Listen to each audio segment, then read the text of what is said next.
सभी दोस्तों को नमस्कार। वैदिक मैथ्स में आप सभी का स्वागत है। रेशियो एंड प्रोपोर्शन के सीरीज़ में हम लोग कुछ और रेशियो एंड प्रोपोर्शन से रिलेटेड क्वेश्चन को देख रहे हैं। क्वेश्चन जो है उनको कैसे बनाएं, एग्ज़ाम में बनाने का क्या तरीका होगा, इन सब चीज़ों के ऊपर बात करते हैं। चलिए पहला क्वेश्चन देखते हैं। यहाँ दिया हुआ है कि अगर 370 रुपये को ए, बी और सी में बांटा गया है। सबसे पहला बात कितना को, तो ए बी सी में, ए में, बी में और सी में कितने रुपए को बांटा गया है, तो 370 रुपीज को ये दिया गया है ना। चलिए क्या कहा जा रहा है आगे, बोला जा रहा है कि इस तरीके से बांटा गया है कि ए और बी के हिस्से का रेशियो बी और सी के हिस्से का रेशियो, अच्छा यहाँ कुछ गड़बड़ है, 3 और 4 है। देखिए इंग्लिश में लिखा हुआ है क्या है, तो 3 और 4 है। इसका मतलब है ए को 3 यूनिट तो बी को कितना, 4। फिर से बी को अगर 3 तो सी को कितना, 4। तो पूछ दिया जा रहा है हमसे कि ए का हिस्सा बताइए रुपया में कितना होगा। जब भी किसी एक का पूछा जाता है, दो अलग अलग रेशियो है, तो सबसे पहला काम होता है रेशियो को कंबाइन करने का। कंबाइन करने का तरीका बहुत आसान है। सबसे आसान तरीका है बगल वाले से फिल करना। 3 3 जा 9, 4 तिया 12 और 4 चौका 16। लीजिए हो गया। बोलिए सब मिलाकर कितना है, तो 6 2 8 और 9 17 का 7 1 2 3 37 यूनिट। कितना आसान आ गया क्वेश्चन, है ना। बोला जा रहा है 37 यूनिट का वैल्यू 370 है, मतलब 1 यूनिट का वैल्यू कितना है, 10 है, गुना 10। हमसे पूछा ए क्या होगा, ए मतलब 9 यूनिट का वैल्यू, तो गुना 10 मतलब 10 नवा कितना, 90 रुपया। हो गया आंसर। क्लियर है। ऑप्शन नंबर कौन सा, डी। बस इस तरीके से कोशिश करना है कि सब कुछ ना लिखें, एक्स वाई का यूज जितना कम से कम हो सकता है करें। नहीं कर पा रहे हैं बहुत अच्छा बात है। यूनिट भी लिखने का ज़रूरत नहीं है, डायरेक्टली अगर रिलेट कर पा रहे हैं तो डायरेक्टली रिलेट कीजिए। मन में कर पा रहे हैं तो और अच्छी बात है, लिखने का भी ज़रूरत नहीं है ऐसे एग्जाम में, है ना। चलिए नेक्स्ट क्वेश्चन। फिर से दो संख्याओं का अनुपात 3 और 5 है। मान लेते हैं ए और बी दो संख्या है जिसका अनुपात कितना है, 3 और 5 का।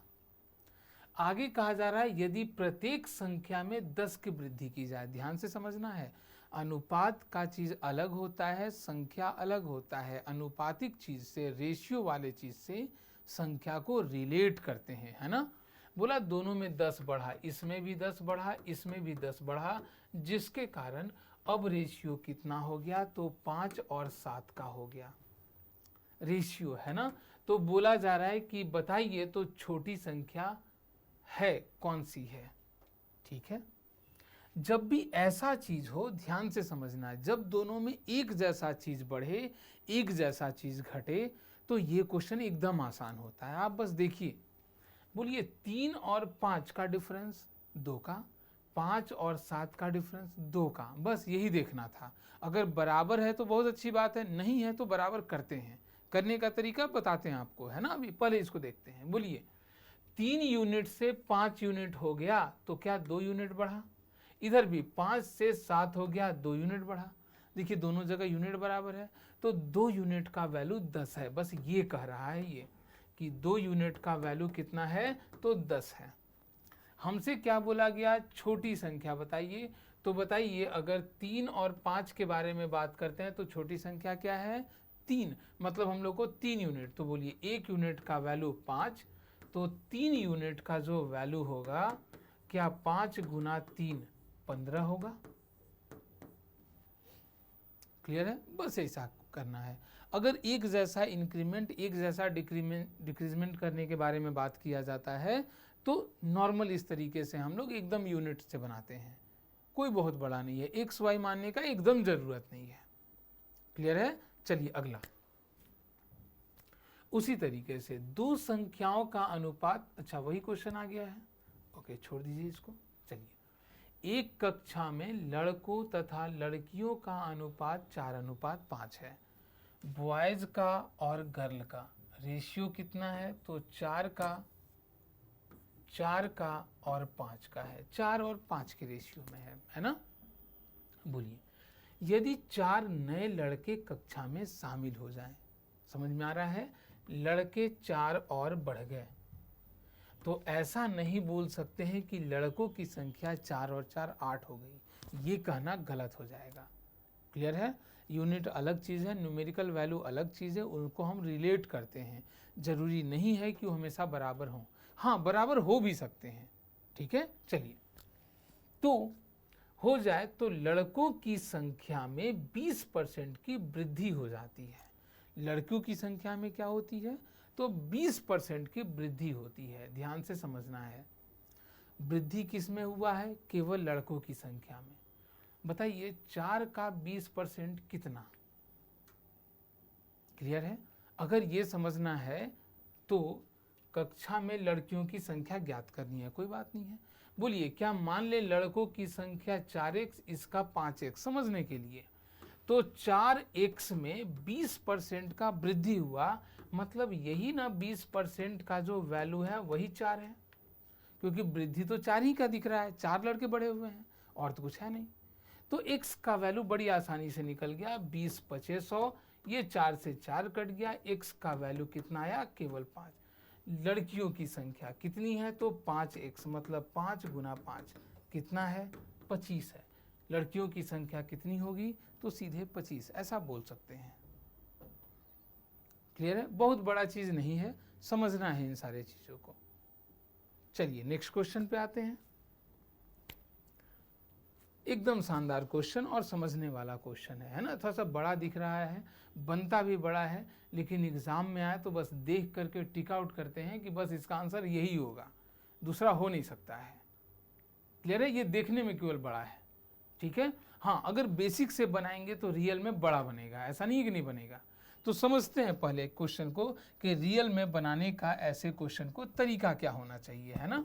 चलिए, जैसे कहा a और b का रेशियो, मतलब a और b का रेशियो बराबर है c और d के, बराबर है e और f के, और ये बराबर है 1/2 के। ओके, हम लोगों को क्या चाहिए? तो हम लोगों को जो चाहिए वो है PA plus QC plus RE। किसके साथ रेशियो? तो P का B के साथ, प्लस Q का D के साथ, और R का F के साथ। क्या होगा सोचते हैं।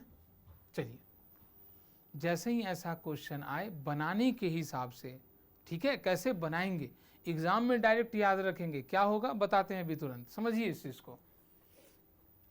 बोलिए, अगर इसको इससे रिलेट करते हैं, हम बोले a/b का वैल्यू 1/2 के बराबर है, तो क्रॉस मल्टीप्लाई किए तो b से एक बार में b बराबर क्या 2a हो जाएगा।